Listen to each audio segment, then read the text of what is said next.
Today, we're joined by Carol Chiang, occupational therapist and founder of Evolving Homes. Carol specializes in helping older adults age safely and confidently at home while protecting the health and well-being of those who care for them. She's also the author of a book on the biomechanics of caregiving, a guide that's transforming how caregivers prevent injuries, reduce falls, and build independence. We'll explore how small shifts in technique, communication, and lifestyle mentoring can make a world of difference for both caregivers and the clients they support. Carol, welcome to the podcast. Thank you. Excited to be here. Carol, you've had such a fascinating career blending occupational therapy, home modification, and aging in place design. Can you share a little bit of your background with us, as well as share what led you to focus on biomechanics and caregiver health? Yeah, absolutely. So I've been an occupational therapist for 27 years. So most of that time being in home health. And that means that I spent a lot of my time teaching caregivers, home health aides, how to move that patient safely and how to cue them in a way that keeps their back safe. And I think people think that's a bit strange that I spend 50% of my time with the patient, 50% of my time with the caregiver. But my rationale is that if a caregiver or aide hurts themselves, who's taking care of the patient? So I feel like it's really important to look at that big picture, teach injury prevention right from the start.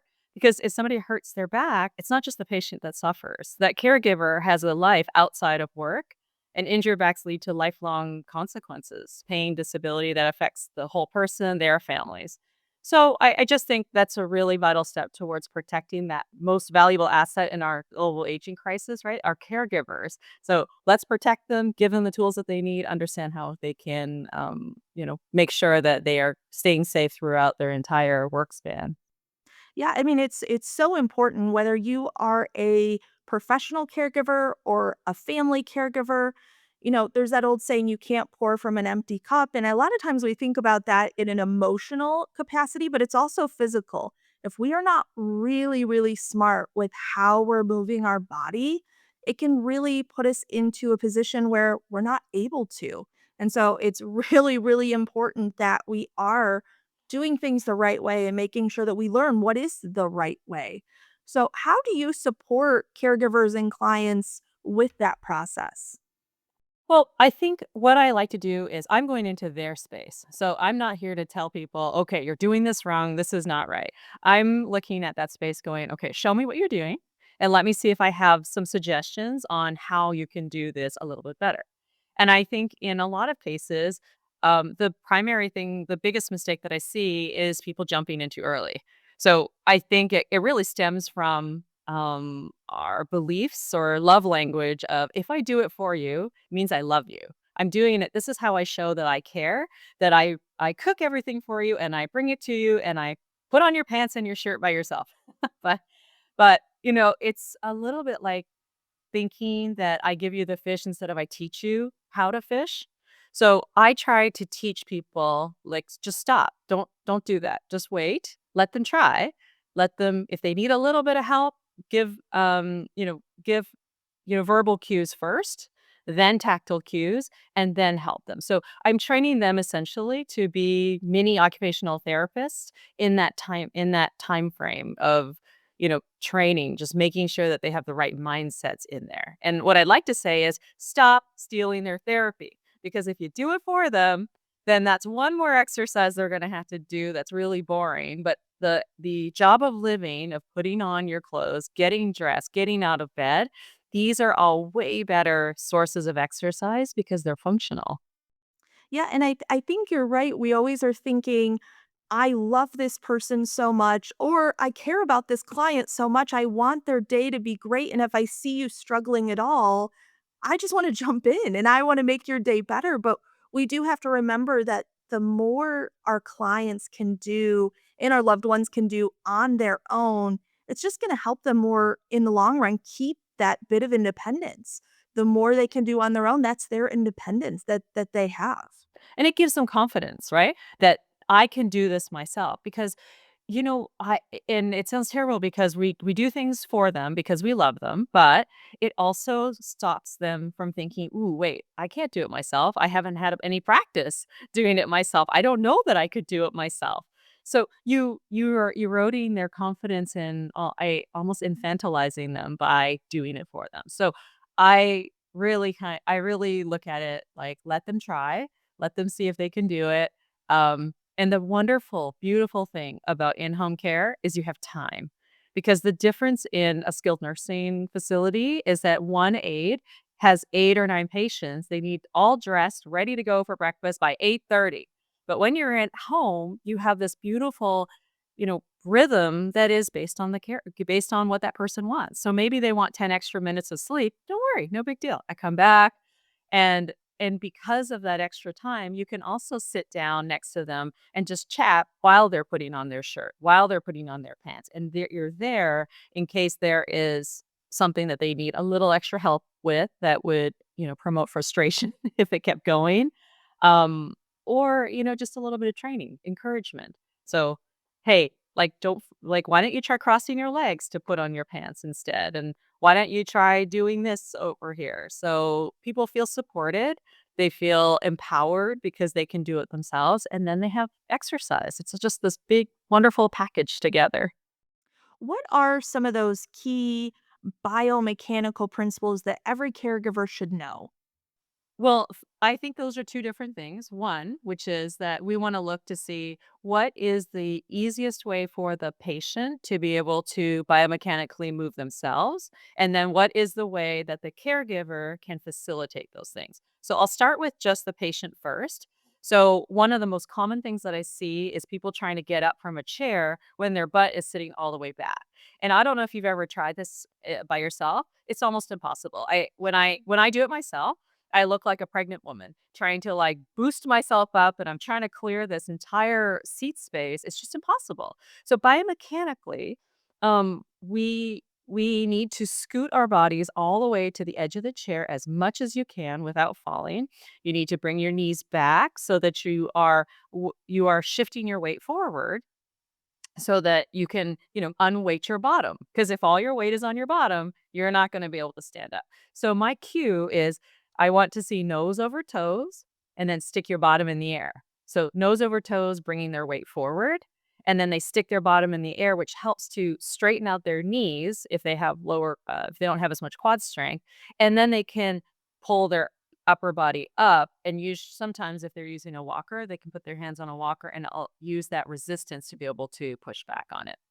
So I would say that's the most common one I see with sitting because people feel confused. Like, why can't I get up? I used to be able to get up. And I just say, well, we are so automatic, we don't break down those steps individually. So now once I break it down for them and help them understand the whys behind it, why you can't get up if all your weight is back, then it makes sense for them and then they can do it.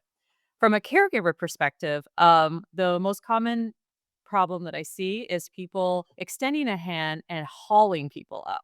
So that might look like I see that at a restaurant all the time where people are trying to pull them up instead of, just queuing them up. So one of the biggest things I teach is key points of control. So as a clinician, even in OT school, you learn that your shoulders, hips, and knees, these are all areas that this is how you direct people to move left, right, up, down. And one of the really fun exercises that I teach people to do, like home health aides, if I'm training them to, a new home health aide to get into that space, I'll say, look, I want you to close your eyes, lay on the floor, and I'm gonna show you how I want you to decipher where I want you to go just based on the light touches from my hands. So I can get somebody from in a laying down position, I can teach them to roll left and right just by pushing on their hips. And they automatically realize that. So when you feel it, then you realize, oh, that's what I need to do to teach my patient to scoot to the front, give them like a little bit of forward motion at the hips. And if I want them to move left or right, then I need to, um, push them on that side or this side. So sit to stand, for example. So if we want to come kind of glue this together. So the patient now knows that they need to scoot to the front. The caregiver knows that if I want you to teach you to scoot to the front, I'm going to sit in front of you and I'm going to have both hands on both your hips and I'm going to pull one, then pull the other, pull one, pull the other to get to the front, right? Weight shifting. And then to stand up, I'm going to stand perpendicular to you. So I want to stand so that your body is at my chest level. My one hand is on your bottom, one hand is on your chest. And now I'm just pushing gently, which means that I can get you, you know what I want you to do, which is tuck in your bottom, bring your chest up. And so it's these little things that are even nonverbal. People don't even need to understand. They can feel it, and there's this automatic part in them that automatically that understands. And it's really, really beneficial for patients with dementia who maybe verbally they wouldn't understand what you're saying, but touching tactily, they get it. They get it. And I imagine that there is a process that happens where we want the caregiver utilizing some of these small, like, tools that can have such a big effect, but we also want the family doing that as well. I mean, I was thinking when you were talking about the restaurant, you always see those people just pulling people, up, and so how do we also share that information with not just the caregiver, but maybe even those that are visiting, once a week, once a month? How are we trying to share some of that so that we're all kind of on the same page? So I think that when people understand why, then they understand better. So that's the family caregiving education that I give. And what I tell people is when you pull, you're out of control, right? So we just naturally will do an equal and opposite reaction. If you give me your hand, I will pull, and you don't want to be thrown forward out of your chair, but you're also not sure how much you're going to pull. So then people really are guessing at that, and I've seen people overshoot, or if they undershoot, then they're frustrated, "Why can't I get up?" The momentum is weird. So, in a restaurant, for example, I almost always just direct I'll tell people, "Look, just direct them, use your voice, like, think about how you do it." So when people understand, when they stop and think for a second, how do they normally do it? And then try to translate that to the person, then that's really, I think that that's really beneficial for them understanding the whys. So, and one of the other things I think from the caregiver perspective is that they forget that if you don't have quad strength, you need armrests to push up from. So don't sit in a tiny little bistro chair that has the little round circle with, flimsy left and right things. Look around and choose a nice sturdy chair that has armrests that you can, direct somebody to push up from, and you can help them if they need a little bit of extra push, but don't pull them. And one of the little hacks that I love, quick hacks, is I had a client where he was so debilitated from being in the hospital for such a long time, that he couldn't get sit to stand, but he was a businessman and he was used to going to nice restaurants and networking, and he missed that with his wife. And so at home, we were practicing using a sheet. So a sheet underneath him, tied up really tight next to in a knot right in front of him, and then, I would give him that pull. So I'm pulling only to cue him to tuck his butt in. I'm not pulling to do all the work. That's the really big difference in this, that it has to be a partnership.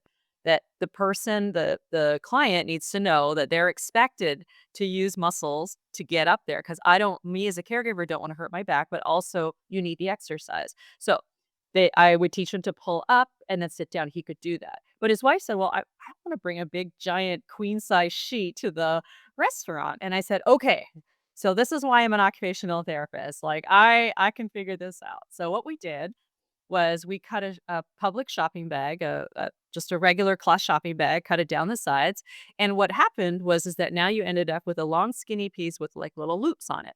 And it was black, so it blended right in with his wheelchair cushion, and we laid it on the wheelchair cushion, and she just was able to grab the 2 loops, get them really nice and close, and primarily, him using his muscles, her using her hand at his bottom to tuck in that bottom, and then give him a little pull with the shopping bag. So it's not like I'm not advocating for transfer belt use. I'm trying to say use all of those different components of everybody's got a job in there. He has to use muscles, she has to use tactile cueing, plus you add a little bit of physical, and now we can, successfully get up and down from a chair in a restaurant in a way that is not drawing attention to that person. Exactly. Right? We're trying to keep dignity. We're doing something this client has enjoyed doing all of their life. So I really appreciate the mindset of, and we're going to think outside the box. What can we do? How can we make this possible? Instead of just saying, well, we can't. Now all we can do is order takeout and we'll have it at home. but let's keep trying to do those things that people love to do. And that's a really good point that I I feel like one of the biggest problems of mindset right now is that people think about aging as a list of a loss of things that I can't do. So, oh my gosh, I am getting too old for this. I can no longer sit in chairs that are this low. I can no longer blank. And I really want to push back on that because there is absolutely a way to do it, but maybe a compensatory way to do it, like what we were just talking about. Or needing to up your exercise because your natural aging process, natural, not pathological, but your natural is to lose half a pound of muscle every single year after 35. So you do the math with that, and by the time you're 60, if you haven't upped your exercises, in proportion to that loss, you will lose that. But that also doesn't mean that you can't gain it back. So the more exercise, if you bring that up there, you could sit in a chair down there, as low as you want. I have Parkinson's patients that get up from the floor because they train for it. They teach themselves to do that because they don't want to be afraid of the floor. Because when you're afraid, you're actually more likely to end up tripping and falling. But my Parkinson's ones, if that's their biggest fear, that's what we're going to work on. How do you get up off the floor so that you don't feel embarrassed if you fall at a restaurant, outside, or even just that you feel like you can do it if you fell at home alone, that you don't have confidence that you could take care of it yourself and you don't need help from the outside. You talked a little bit about exercise, and it just makes me kind of think, how does some of our daily routines really go into, as we're aging? What should we be thinking about? Because, like you said, we're losing muscle mass. And if we're not thinking about that, you turn around and you think, oh my gosh, how did I get where I am now? So, I'm thinking beyond that, the nutrition, medication adherence, right? Like all of these things, hydration, how does all that play into this? Yeah, it's a huge thing. So, exercise happens throughout every day what we're doing. But you can't exercise if you don't sleep well because you don't have energy or you don't feel motivated to do it. And you can't do that if you don't have enough water in your system because water is something that the hydration is what gives you energy as well. And then nutrition. So when we think about what could we do, it's actually the easy stuff. And when people say, "Look, that seems too simple," I say, "Look, just you just have to look at Europe. Europe, if you go to the doctor and you say, 'I have a problem,' they'll say, 'Okay, well, go home, eat well, sleep well, and exercise for 3 days, and then come back to me. So if it's still a problem, then we'll talk about it, right?'" Okay, so just to validate the idea that this is truly something that helps. This is lifestyle medicine, which is what I talk about. So, first, consistent wake up time. I mean, I think that one of the biggest struggles when I worked in home health was people saying, "Well, look, I couldn't fall asleep last night. I was tossing and turning until 2 in the morning. Don't come because I'm going to try to sleep until 10, 11, 12, whatever." And I push back and I say, "Listen, even if you were up until 2 in the morning, you need to start your clock at the same time every time. Why is that important? Because that's your circadian rhythm to be able to sleep the next night.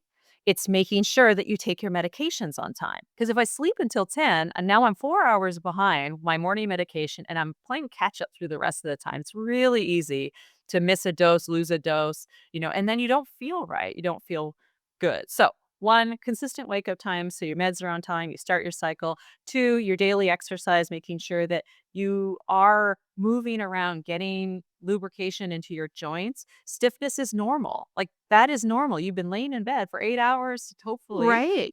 that it's unrealistic to think that you wouldn't need a little bit of stretching or moving around before you're going to feel better. So, making sure that you're doing that, but exercise is also something that regulates sleep. So if you don't burn enough of the energy that you have during the day, you won't be able to fall asleep well at night. People talk about getting much deeper sleep the days when clinicians come to the house. And you're right, it's because we made you exercise and they feel better, their mood is better, and that's a huge thing. And then that hydration part is, older adults struggle so much with hydration, to the point where I've had clients who literally said, "I drink an 8-ounce bottle of water for the whole day." And it's incredible because if you don't have enough, fluid in your body, your blood pressure drops because your blood volume is down, which leads you to feeling orthostatic, meaning when you stand up, that you feel dizzy with potential for falls. And of course, you feel lethargic. You don't have the energy in there, and worse, you're prone to urinary tract infections, and that alone can create weakness, falls, altered mental status. So that hydration is super easy, and what I love about all the things we just talked about, they're all free. So, the secrets of aging, they're free. You don't have to pay for crazy expensive things. You need to set an alarm clock, wake up, and go out, stretch, do exercise, walk around the block, and drink water. And I think it makes sense, right? Where maybe when you first wake up and you go, "Oh gosh, I just don't feel great today," but get around after about an hour, right? You've done some movement, you've maybe had some water, you've eaten something, the day may look different. And so I think that is so smart to say, let's not, okay, sleep in now half the day. Let's still get up. Let's move on with the day and we might feel differently. Absolutely. Yeah, don't make decisions when you first wake up in the morning. So, our caregivers are really in a unique position because they are many times spending a lot of time with their clients. And so, they're in this unique position to really be able to encourage healthy habits. What does that look like, them kind of being a mentor to the client? What does that look like in practice? Yeah, it's super important, and I think the reason is because in-home caregivers become their friends. They develop these trusted relationships, they understand what is underlying motivating them, and because of that, it helps them be accepting to help, to suggestions, even things down to bathing, which is really intimate. They feel safer if that person is there. Therefore, they will take direction and then they will be able to accomplish these things well. People who have consistent eyes on the person, they know when something is not in the pattern. Like this is not normal. You seem a little off today, but those little nuances are lost on a new, let's say, even a new clinician every 2 or 3 days. I mean, I would not notice those things, but somebody who spends time with them can see those patterns and they understand, like, this is something we need to catch early. So we wanna avoid a hospitalization. Let's get this checked out early so we can address it so it doesn't get to be something bigger. And I think, going back to the exercise part in this, exercise we know we have to do, but why don't we do it? It's the motivation part. And what's wonderful about trusted relationships is you get to know them. You know them well enough to say, listen, I know you don't want to get up right now, but last week when we waited an hour and we took the dog for a walk, then you felt like you could do it. And more importantly, they know the more details of what drives them. So, your grandson is coming for Christmas and I know you want to get down on the floor. So, if you don't exercise, you're not going to be able to do that. And you told me that you didn't want to, not be able to be with him. So, let's do this. This is one thing you can do that takes a step towards your goals. And they know those goals intimately because of that long-term relationships that they've built over time. There's really something to be said for consistency of having that same person because you're right, the person that's coming in every 2 or 3 days isn't gonna know necessarily about the grandson that's coming to visit at Christmas, and so that person that's there and they know what motivates you, they also know what doesn't motivate you. It really helps just that consistency, that same person that's coming in, we're learning one another. Right. And, I would say too, like with meal prep, that is also another area because we all like different foods. When you have somebody who's coming in every once in a while, like that's oversalted, that's undersalted, that's this or that, right? And in-home caregivers can tailor things to improve, eating Exactly. more vegetables or healthy foods instead of what the option is normally is these microwave dinners that are crazy high in salt, sugar, and fat and aren't doing anything to support, good exercise, good habits, even better sleep, all of those things. So when you can feed somebody well and you take care of them and you know how they operate, they will listen and they don't feel like it's nagging. And my favorite expression to say is, it's always your choice, but today's choices are tomorrow's consequences. So I'm giving you that decision. I'm not gonna force you to exercise, but I just wanna be here as your friend to remind you that these choices you're making today will have consequences later, and I don't want to see you suffer. Your work really reframes what it means to age in place. It's a whole lifestyle approach that touches everything from home modification to lifestyle mentoring. Can you share what inspired your evolving homes model and how caregivers can use that same thinking in everyday care? Yeah, absolutely. So, this started because I started seeing this influx of basically what I call transactional grab bar installation, meaning, you get these ads that say, okay, you need a grab bar, there's $300, we'll put in a grab bar for you. And, we're used to that buy and sell. And even patients just assume, oh, I'm falling. Maybe I need a grab bar. And, even to the point where my own mother-in-law called me and said, "Hey, I think we need a grab bar in here because your father-in-law fell." And I was like, "Wait, whoa, let's stop for a second. Let's think through this." And, when I started talking to him about it, I realized I said, "He doesn't need grab bars. He needs toilet arms." Because the problem was he couldn't get off the toilet. So, there is a certain amount of problem solving and understanding those pros and cons and what is more suited to a person than just saying, like, blanket statement, grab bars will stop falling because they won't. So, an OT is a holistic profession. We're looking at not only falling, but we're looking at quality of life and we're looking at how you do everything. Each person is unique. We're multidimensional. Not the things that you like, they're probably not the things I like, and they might not be the things that you will accept and I will accept. So I have 4 cornerstones for, my evolving homes model, which is really just to guide thinking. I mean, they're not set in stone or anything. They're really just to help people understand, look, there's home modification, which is grab bar installation. If your house is cluttered, you will have more risk of falls than if it's not. And if you have grab bars in there, you have less risk of not lifting your foot high enough to clear the tub. Physical fitness is important too, because as what we've talked about already, but also just aging in place takes strength. If you want to bring in your groceries, if you want to clean the floor, if you want to vacuum, these all take physical strength. So you need to be looking at how am I staying strong enough to manage the tasks that I need to stay at home. And lifestyle medicine we talked about, which for me, the primary goal is stay out of the hospital because you're not aging in place if you're in the hospital. You're in and out in the ER, that's not aging in place. At that moment, people need to be in a higher level of care. That's just not something you can manage at home. And the technology for me is something really important to look at. You don't want to age in place in this island in your neighborhood. No, if you live alone and nobody else knows that you fell and you need help, you can't access the help that you need or that you can't access the social engagement that you need, that's not aging in place either. And same thing, I would say, look, you're not getting enough of what you need at home. You need to think about something else. So it's really truly like a place to consider to help people recognize this is a big topic and here are the cornerstones I want you to think about.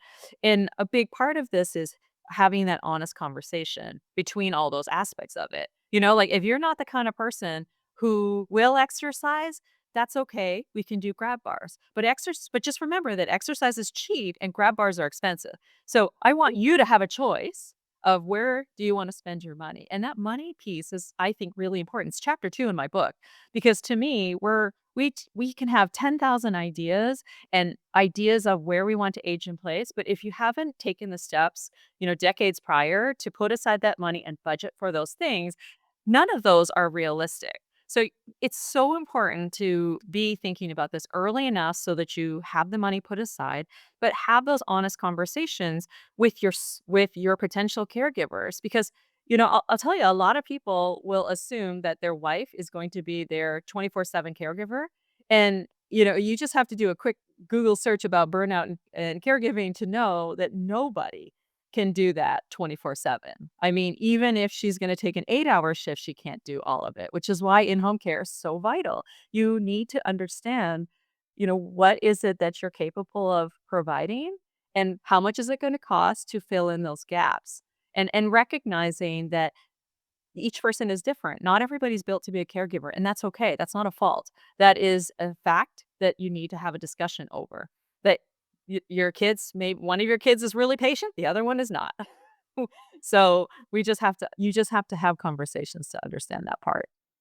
And I think all of us that work in this industry, I think one of the things, if I say what's kind of like the number one thing I've even thought about in the last year, is these conversations and this plan of what you want aging in place to look like for you has to happen way sooner than you anticipate, way sooner than you're thinking. It can't be once I need help, what are we doing? It really has to be done much sooner than that. Yes, and my book literally talks about starting aging in place planning when you buy your first house.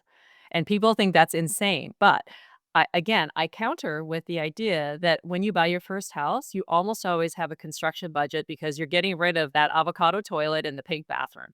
So you're going to be ripping down all those things anyway. At that moment is a perfect time for you to stop for a second, do a little research, figure out what is it that I'm going to need when I'm 60 and see if any of those fixtures or changes could be implemented now while you have the walls down. That would be much less money, and then give you the peace of mind to know that if you need it, there's blocking behind the wall. Just throw up those grab bars. Nothing to think about. You don't even have to worry about getting a contractor in there trying to guess where the studs are and hope that they don't like make a hole through the wrong part of your glass tile that can't be put back together again. That is just such a smart way to look at it. What can we do now that is setting us up for success later on? So, how do you help families navigate when there's that emotional decision of whether they can stay at home or whether they need to move to a different level of care? What does that look like? Well, I think first thing you gotta start with heart. You have to understand that we're talking about an adult, so not a child. You're not telling them what to do. You you are having a joint conversation. So, you want to, as much as possible, use objective measures to take the emotion out of it. I think subjectively, people will say, "Dad, you can't do this. You can't live here by yourself."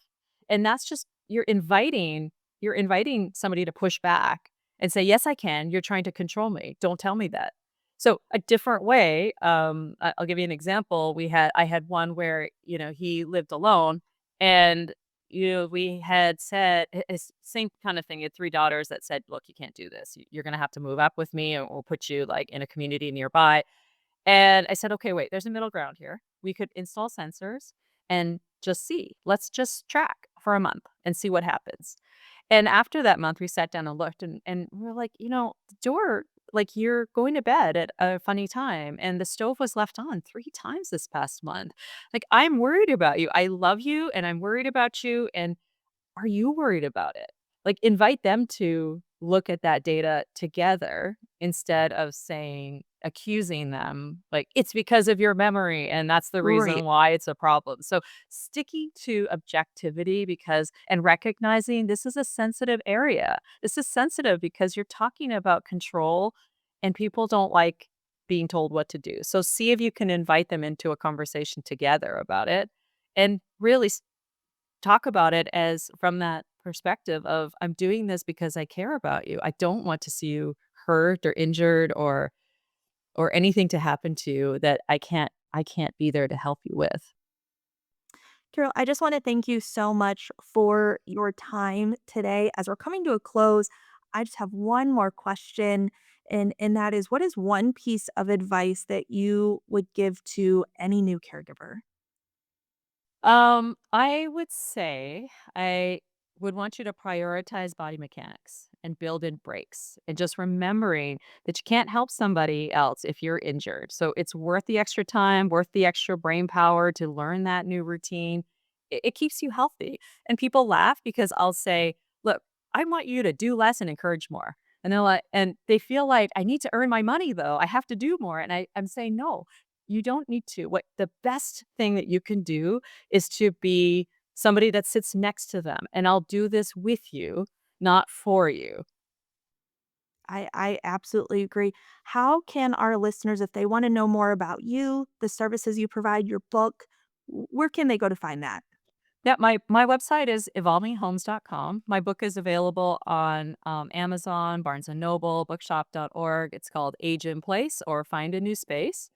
And yeah, I do like one-to-one eval home assessments, but really what I want people to do, the reason I wrote that book is to put my brain on paper so that people can start with going through that process themselves. So, look, the book is really written so that I would start at the front door and I talk about like, what do I see? What am I looking for? And what are some DIY things that you could do that are easy? What are some things that maybe you might want to think about planning ahead for financially or having a professional take care of it? And I literally go room by room, going through that and also talking about these bigger things that we've talked about with looking at it holistically, the money, the caregiving, when to know when to move to another space. And I have an entire chapter on Parkinson's because Parkinson's is the fastest growing neurodegenerative disease. And that's because of longevity. It's because of other reasons that we don't know yet. But we need to understand, what does that look like?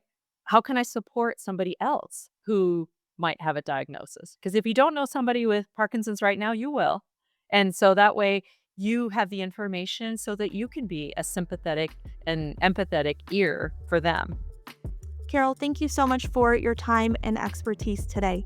Thank you so much for having me.